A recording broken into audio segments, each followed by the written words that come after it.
So, as I promised you earlier in the week when me and James spent a solid hour doing the Moyes in, Moyes out debate after our pact earlier in the season, when we assured you we'd never do it again, one thing I did promise you, and a promise I this time intend to keep, was that we're going to have a very special Brentford guest to look ahead to Monday night's game at London Stadium. talkSPORT's very own broadcasting sensation and Brentford specialist and superfan Natalie Sawyer. Nat, great to have you join us on the podcast once again. I mean, the game earlier in the season at Brentford, 3-2 defeat for West Ham. Exciting start, went 1-0 down, 2-1 up. It was like, here we go. Yes, this is exactly what we've been after.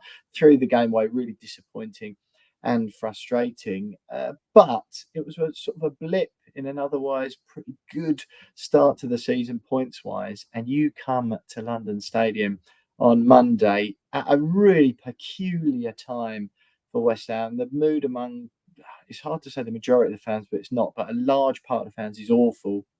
The football's not good. We haven't won this year. Yeah, I mean, I'm just pretty fed up by the whole thing. How are you feeling? How are you doing? What do you make of West Ham from afar? Just looking, as you rightly say, from afar, you sort of think, how can you be fed up when you're 9th in the table and you're still in Europe? Bear in mind, Brentford are 14th and only 5 points off the relegation zone, have won 1 of their last 5. It feels as though we're just being dragged into this relegation battle. That being said, I do understand what West Ham fans have said about the style of play and not enjoying it. And obviously this 2024 has not started well at all for West Ham. But just on paper, you sort of think, would you rather swap places with us right now? I don't think so. No, quite. And the reason I say I'm fed up is because of the sort of misery among some of the fan base. I'm still really pragmatic about the whole thing. And go, look, we're 9th. You know, the football hasn't been great. And that is the problem under David Moyes. When you approach games like he does, when the results don't come with it, it's really bad, because sometimes we get results and it still hasn't always been an enjoyable game to watch or that exciting. But the thing that's doing my head in at the moment is people go, we want entertaining football. Well, what I'm finding is that entertaining clearly means something quite different to some of my fellow West Ham fans than it does to me. Because what I've found really entertaining the past 2 or 3 seasons is watching my team play in European games, in semi-finals, quarter-finals and finals. That is more entertainment than I've ever had in my life. Watching us play some good football sometimes and finish 12th or 13th, which has typically been what I've had from West Ham for most of my supporting career, it's just not entertaining. I don't want to go back to times when Tottenham away is the biggest game we're going to have in a season. I've had 25 years of that. Like, what is entertaining for me is the big, massive European games and having West Ham playing games that fans of other teams might actually watch, rather than just trying to get us, excited playing home and away in the Premier League. It's really doing my head in. That's the frustrating side, that I just wish that this season could still be our best, like one of our best ever, if the fans were just united a bit more and had a bit more patience.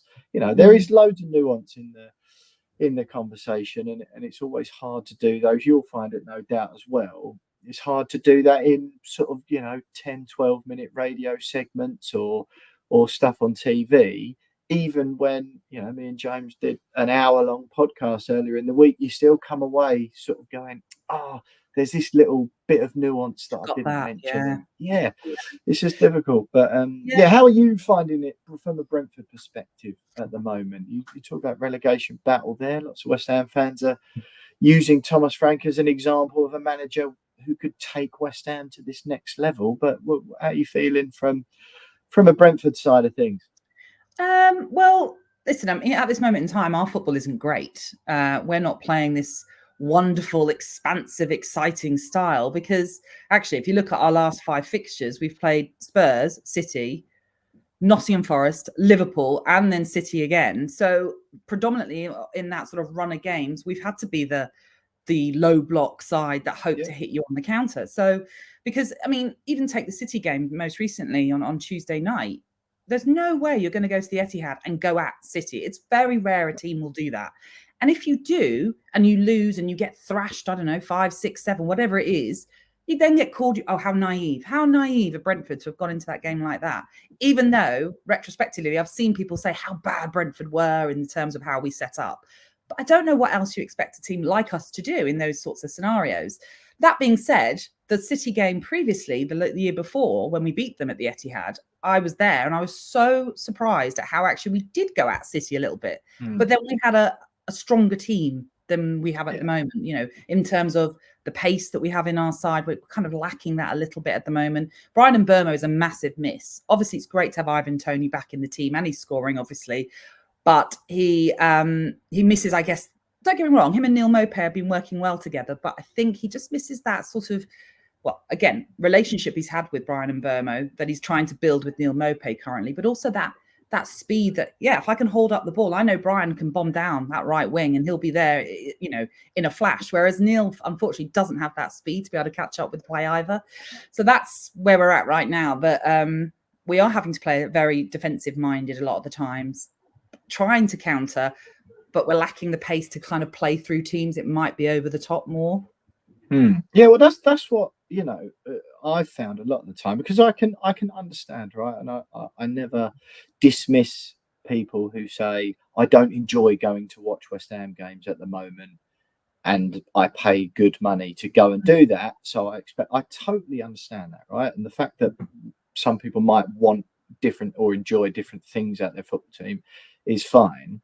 But the one question I've been posing is, who do you want instead? And amidst, this is from people who are staunchly Moyes out, there's a myriad of people who just go, I don't know, but it's just Moyes out. And then there are others who just sort of feel like they haven't given much thought to it. They go, Thomas Frank at Brentford, he's doing a really good job. And it's like, well, yeah, he is, but Brentford as a club are set up far better than West Ham are. Like the backroom staff, the whole club from top to bottom at Brentford is a far more professional, united, single-minded operation. But there is I don't know, you'll be able to tell me better, but as you sort of touched on there, I don't think the football Thomas Frank plays is too far removed from David Moyes, is it? No, I wouldn't have thought so. I mean, obviously, when we were in the Championship, we did play a little bit more, you know, ball on the feet, at the feet, and a bit more expansive, playing out from the back, all that kind of stuff that's dreamland. But that's the Championship. Your squad was one of the best in the league, right? Absolutely. Yeah. And you can't necessarily come up into the Premier League and still play that way because of the teams that you're playing against. So I do think Thomas Frank is adaptable. I do think that's one of his key strengths, that depending on the opposition, that's how obviously we will line up. We don't have just one set play, which obviously, you know, you could tell how Man City play and how Liverpool play, for example. Yeah. But and West Ham, to be honest. Well, yeah, we will have a bit of versatility, but it does mean more often than not, it's not that exciting because a lot of the top end teams in particular are going to be teams that want to play through us. So we have to do our best to stop them in whatever way that might be, and whether it is a low block, whether it is those gamesmanship things that we see, this time wasting, the slowing it down. Quite a lot of that we saw the other night, didn't we? Yeah, absolutely. And listen, I'm not a big fan of it, but I understand it's all game management and it's all allowed. You know, this is what we've come to in football. So, you know, it's the small margins really that we've got to try. You know, if you think about that City game, I was obviously across it and thinking they're going to score at any moment. They're going to score because this is City. They're going to break us down. But really, you look at some of their chances. There were half chances. Our defence was as firm as it could be, and it only came down to a slip that Erling Haaland took advantage of and then beat our keeper. So I think we come away with that with a little bit of credit personally. Doesn't mean we're going to now walk into this West Ham game like, we're going to bully them, we're going to beat West Ham. But, you know, I just feel as though, yes, we're on a bad run of form, but you also have to take into account some of the teams we've been playing recently and hope that we get through the next few because we've still got Chelsea to come, Arsenal to come. And then it slightly gets easier, but any game, I mean, no game is easy in the Premier League. So we shall see. Well, quite. I mean, you sort of mentioned that there then. We do the Betway charity bets every week on the podcast. And my bet that I submitted earlier today was Ivan Toney anytime, West Ham less than 3.5 goals in the game and more than 6.5 corners. And I just feel it being it's not going to be an exciting game of football, is it? Because Brentford are good at what they do. West Ham at the moment are in poor form. If it's not 2-1 or 1-0 or 1-1, I'll eat my hat. It's lending itself to that already, isn't it? It's one of those where you think, why have you picked this as a Monday night football? It's not attractive in any way. I don't blame you. We've got to put each team in a certain amount of times. Let's just crowbar that one in. Yeah, that's what it feels like, definitely. I like you. I don't know what to expect really from this game in terms of goals or whatever, but I probably am leaning towards what you're saying. It's probably not going to be a game that we're going to be reliving for years, certainly. Quite. Look, just before we move on to Ivan Toney, I do want to get your thoughts on Said Benrahma. I know you're a staunch Said Benrahma advocate, and as I'm sure you know, I was delighted when we let him go. The only slight disappointment for me was that it was temporary, and the fact he might have to come back to West Ham one day. But before we move on, just a reminder that James. That we are playing for charity Dylan Tombides Foundation DT38, and of course the Bobby Moore Fund this year, thanks to our charity partners Betway. James Jones's bet for Brentford, West Ham to win, Mohamed Kudus anytime, Bowen 2+ shots on target, and you can back both of those bets for real if you like on the Betway website and app. So Nat, talk to me, Ivan Toney. Before we go into Benrahma, because I'm not letting you go without getting your him. It's honestly, I'm still not. Even though he's gone, I'm still not. I really think any sort of healthy, sane person would be able to put it behind him and move on. But I'm still bitter. Ivan Toney, he's come back amid all the furor that came with it, and he's found his goal scoring boots almost immediately. A couple of interviews where he's hardly hiding the fact that he wants to leave Brentford. Almost as soon as possible, it sometimes seems. What did you make of the whole thing? His return, his form since, and some of the comments he's made in that situation in general? Well, obviously, brilliant that first game he scores. Slightly controversial, obviously, that free kick against Nottingham Forest, but nonetheless, still great. He scored, and he's contributing as we expect him to do. I mean, honestly, I think with Ivan Toney, I've never seen a more rapid improvement in terms of everything. His all-round game, his technical ability as well. I mean, when he first came to Brentford, it was great. It took a little while for him to score goals, but once he got into that rhythm, it was brilliant. But I just feel as in season on season, he is just improving, and even just some of his touches, the way he can just hold the ball and play in his teammates, and there's so much more to his game than just scoring goals. I say it all the time. He's so good when it comes to set pieces defensively for us as well. He's sometimes one of the first to the ball. So it's a big plus to have him in the side. What do I make of his comments? Well, Ivan Toney is, I would say, how do I put it? He is unique. He is very diplomatic indeed. But look, I'm not going to be negative about him in the sense, because listen, what he's done for our club has been absolutely brilliant. So I can't knock him. I also know what he's done in return seems quite exemplary as well. Standing by him and all that sort of stuff. Yeah, absolutely. I think, look, do I want to hear a player speak so openly about wanting to leave? No, of course not. But then, do I want any player to ever leave? No. Do I ever want any player to suggest the grass is greener? No. I always want them to think Brentford is the pinnacle, but it's not. I'm not naive. I'm not stupid. I know we have a ceiling, and at this moment in time, who knows in the future where we'll end up? But I still don't think we'll ever get, up to the top end of the table regularly. That is, if we get through this season. So I kind of, how can you knock someone that has ambition? He wants to play at a top level club and play in Europe and play in competitions as far as he can go with that team. So yes, of course, ultimately, I don't want to hear players saying what he's saying or saying what they're saying. But like I also said, I kind of think we know where we're at, Brentford, and we are a team that are going to profit from that because we're going to get a big amount of money for him. So, positives and minuses to a whole thing. Yeah, I understand what you say. I just found the same thing with Declan Rice, sort of last season at West Ham, where it's just like, well, and same with Tony. It's like, look, you're clearly good. Like, you're clearly so good that you're going to get a move. Like, Yeah. I know they probably get asked about it all the time, but I don't feel it hurts too much to just sort of like play it down and just say, look, I'm a West Ham player. Like, I get paid by West Ham. You Yeah, I know, get that. everyone Yeah, knows what football's like. Those things will happen, but I'm not the one to talk about it. Like, it's almost like I don't feel players like that need to tell the world they're really ambitious. It's like you've got an yeah, agent, let them have the conversations quietly, yeah, like, yeah, and just on the face of it, like, everyone knows that's going on. But when you're asked, just to sort of a bit of respect for the club who are paying your wages and the fans who are supporting you at the moment. You know, the yeah, betting ban and Brentford supporting him aside, you know, there's a contractual thing there. What are they yeah. going to do? Just like, that's not going to happen. He We're not going didn't to sack commit. him because he'll only go somewhere No, else. exactly. Those sort of, you know, historic offences and that sort of thing. No, I didn't.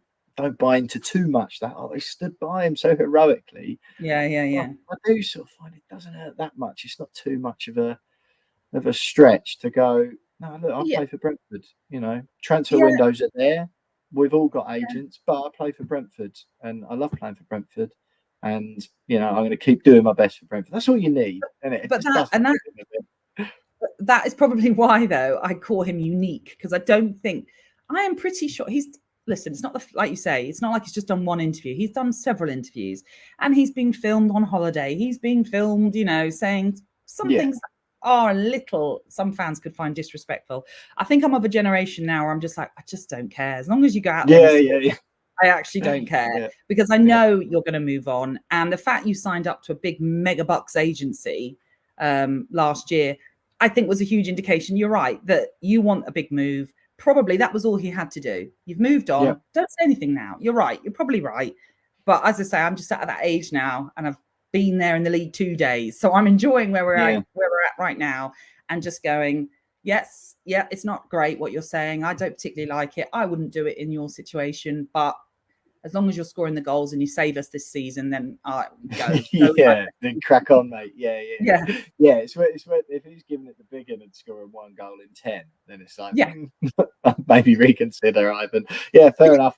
Nat, you'll be impressed by these stats, I think. 22 games, Mm. 0 goals, 1 assist. For a defender, that's pretty poor. For a goalkeeper, even not too great. I'm pretty sure Come on, let's Edison's hear it. stats for Let's Man hear City it. this season, those were Said Benrahma's stats this season before he left on loan for Leon, where incidentally he's played twice and hasn't scored. Yeah, he left in Oh, January. so hang on. So basically, West Ham's season is faltering because of Said Benrahma's stats. Nobody else, just Said Benrahma. Just checking. Just checking. Hey, all I'm saying, we may be in a slightly better position if, the attack-minded forward, which he was purporting to be, might have actually put the ball in the net, or even set one up for one of his other teammates to do the same. But he couldn't find that within himself before he left. That never ever really worked out. You were a Mm, Said Benrahma advocate, as we know. Because, like you said, he was part of that Brentford team when you're in the Championship, sort of taking the game to other teams with aplomb. It was Ollie Watkins mm. he was playing alongside then. Of course, who was the third one? I always forget Brian the and third. Burmo. Brian Brian and and BMW, was it? BMW. That's it. BMW. Yeah. BMW, yeah. He went. Were you sad to see him leave? Lots of Brentford fans saying you would have taken him back. Zero interest in there, it appeared, and he went I to France. Yeah, I did see that. I did see, obviously, when it was becoming more and more clear that he was going to be leaving in the January window, that a few Brentford fans were piping up saying, oh, it'd be great to have him back. And maybe, again, that nostalgic side of you would think, yeah, it'd be brilliant. Let's get the gang back together. But, obviously our directors, our sporting directors, our directors of football and everyone, the scout, everyone involved in the recruitment side of things didn't feel he was the right player to bring back. Maybe they'd watched him. Well, maybe. I mean, I know I will defend him because I loved him when he was in the Brentford team. I am a little sad that it didn't work out for him at West Ham, because we all hoped that he would move up into that Premier League and step up a level. What I will say, actually, if you look at Brentford's transfers in terms of sales and the big name sales, and I'm not talking about necessarily big name prices, but big name sales like Said Benrahma, not many of them have actually gone on to do better, which is a bit of a shame. But Watkins being the standout, I suppose. Watkins, obviously, without a doubt, is just ticking the box. You could even say Ezri Konsa, but he was only with us for a season. But still, again, massive tick in the box. The rest really didn't go on and fulfill what perhaps people expected of them. Now, that could be down to a simple thing of culture within a team. I'm not saying this. This is just, I'm surmising. No, you might be right. Maybe, I don't know, maybe Said Benrahma is a person that needs to be loved. I don't know how it works. He strikes me as that type, yeah. And David Moyes didn't really love him. No. Why would you? If he's not performing, you're not getting what you want out of him, and then it's a vicious circle, isn't it? You're never really going to repair itself, unfortunately. So, yeah, I was saddened to see him leave because I love him and I've always tried to defend him. But I am nostalgically defending him. So you know better than me how he's performed for West Ham. Yeah, quite. Mine's develops now into the sort of obsession a 32-year-old man shouldn't really have anymore. I feel like it's just hatred. It's pure hatred from you. It's mean. Yeah. So sometimes in your life, like a side of your personality will come out, and you go, "Oh, I don't like other people being able to see this." That's me with Said Benrahma. It's like you've got a snarling lip when Said Benrahma mentioned. But you know what? It's a bit like Neil Maupay with Everton. I mean, Everton fans. I've got, as I mentioned, I was talking to you before we started doing this, and I was saying, I've got Everton friends, and they are like, when it was linked to coming to Brentford on loan, we were like, drive him down, we'll happily get rid of him. Because he wasn't performing for them. But again, that was a very different setup. I mean, I'd never thought it was going to work at Everton, really, unfortunately, for Neil Maupay. And yet he's come to us and he's kind of been scoring a little bit more. Well, he obviously has scored more goals than he's scored for Everton. And I'm sure Everton fans now thinking, well, where was this Neil Maupay? But he's slightly played differently. Slightly. He's more isolated when he was playing for Everton, where that's not quite the same with us at Brentford. So, yeah, I can get it that where you're coming from. He didn't do what he was expected to do. I'm just saddened for him. Yeah. I mean, you never know. There's every chance that he sort of has to pull on a West Ham shirt again, but I don't think so. I'm pretty sure the way the deal's set up that you'll just be there. Probably I will. Yeah, sure. Yeah. Probably have seen the last of him. Right, Nat, just quickly then before we let you go, the game on Monday night, as is often the case with West Ham and the opposition views we do, the on-field stuff is typically less interesting than what's going on off the pitch, as is the case with your team at the moment. But the game on Monday night, so we've already sort of intonated that it might not be a classic that we'll remember forever, but just as far as sort of how you expect the game to go, any team lose injuries or anything West Ham should be aware of, or how you expect Brentford to approach the game, because it's one of those that the London Stadium, the way things are going at the moment, could turn pretty sour pretty quickly if indeed there is even a period at the beginning of the game where it's not already like that. Team news wise, I think we're very similar to what we lined up against Manchester City. I don't think anyone's returning, unfortunately. And look, when I talk about Brentford, injuries has hit so many teams, as we know, this season. But, you look at our defence, for example, both our fullbacks are out. Ethan Pinnock is out, who's been tremendous really this season. Josh Da Silva in midfield is missing. The pace of Kevin Schade, the pace of Brian Mbeumo is missing. So I fully expect, actually, we'll probably line up very similar to what we did against City. It'd probably be a 3-5-2 because we are damage limitation right now. That's what it is for us. So we'll do our best to try and hit you on the counter, I'm sure. What I will say is, do I want to say this? Every time I've mentioned a stat about a game going into it, it's gone against the bloody form. So, for example, when we played Liverpool, which obviously was not a great game, it was the home side had never lost in the Premier League. And I know we've only been, this is our third season, so it's a silly stat, but still, I was throwing it out there to try and scare Tony Cascarino, who's a Liverpool fan. Obviously, that didn't work. But we've never lost to you in the Premier League. So I'm hoping that doesn't surprise me. Continues. I think we've won all 5 games as well. I know you beat us in the FA Cup when we were in the Prem, but So I'm going to have to obviously go with a Brentford win, but like you, it'll be narrow. It'll be decided by the odd goal. So it's my standard answer, 2-1 Brentford, but I've got to hope that we get a win somewhere, because otherwise we really will be dragged even further into this relegation picture. Yeah, I mean, you just sometimes you have to accept that games aren't going to be very good, don't you? And although you sort of like to go, you never know what happens in football. Lots of the time, you do know what's going to happen in football. And I am going Monday night. More just I'm going sort of on the strength of I've got my ticket, obviously, anyway. That anyone else who I'd normally offer it to if I couldn't go is not interested whatsoever. And I'm in London, so it's like full work. So it's a 20-minute tube ride, and no one else has a season ticket, so I may as well go. But yeah, I know you. Which isn't a good endorsement, though, is it? I may as well go.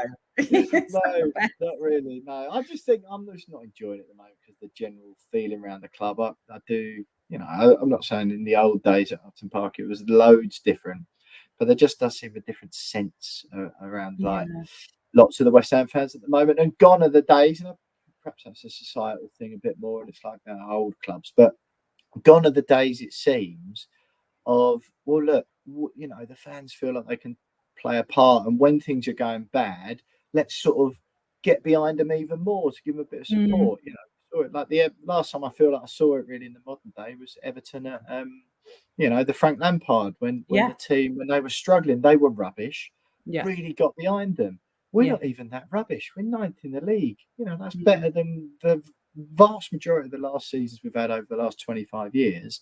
And I just sort of feel, we could be on the brink of something special here. All right, if it's not like the style that you like. By the way, while I've got you on that, I came on the Weekend Sports Breakfast on Sunday morning, and I made an absolute pig's ear of an analogy, right, about washing. I didn't understand it.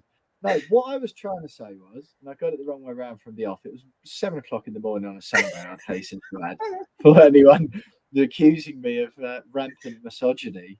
The analogy was supposed to be that my girlfriend has been on at me about doing the clothes washing for a long time, and that I finally got round to doing it, and that she had a go when she had a go at me about the way I folded the stuff up. My point was, look, you've been on at me about doing the washing for ages. I've finally done it. You don't moan at me about the way I'm doing it. I.e., David Moyes is the one. West Ham fans have been crying out for ages for a team who's good and gets in Europe. Don't now start moaning. You finally got what you wanted. Don't now start moaning about the way it's done. But yeah, and I made an absolute pig's ear of it on air. That did not come across that way at all on national radio. No, if anything, I was just thinking, your poor girlfriend, crikey. Yeah. She's like, get it, domestic goddess, go over there and do what you're supposed to do. Honestly, that's what it was. Yeah. An absolute stinker. So that's sort of my point. I appreciate it's not quite the same doing it on this podcast, that correction, as it is live on national radio. But yeah, I thought while I've got you here, it's good to clarify. Just so you. I'm now going to come away from this conversation thinking, oh, he doesn't live in the 1940s. It's fine. It's fine. Yeah, he does respect women after all. Yeah. Exactly. Absolutely. Well, Nat, look, it's been an absolute pleasure, as it always is when I get to talk to you, to have you on the We Are West Ham podcast at a Monday night's game, West Ham v Brentford at the London Stadium. And look, if you listen to this thinking I was going to go, but these two have sold it to me as an absolute stink, and maybe ignore us. Maybe think, oh, they don't know what we're talking about. Get down to London Stadium and support the boys. I imagine it'll be a sellout in the away end. But yeah, Nat, it's been absolutely brilliant. Did you, 2-1 to Brentford, you're saying? I've given you Betway charity bets this week. And I'm going to say, you know what? I just can't. I'm going to stick with my bet. I think Tony will score. Mm-hmm. I don't know. I really can't see us winning it, unfortunately, which is a bit sad. But I reckon 1-1. 1-1, which I don't think will do anything to change the mood among the fans at the moment. But 1-1, Tony, and who knows, maybe like a header from Thomas Souček or something else suitably uninspiring. Anyway, Nat, absolutely brilliant. Thanks very much to Nat Sawyer, Sports' very own, and of course, huge Brentford fan. as well. Thanks for listening this week. Me and Jonesy will be back as usual. Obviously, given that the game's on Monday, we'll record on Tuesday, so the pod will be with you then, and then we'll have the opposition reviews from then as usual. Thanks for listening. West Ham are massive up the Hammers, and we'll see you next week.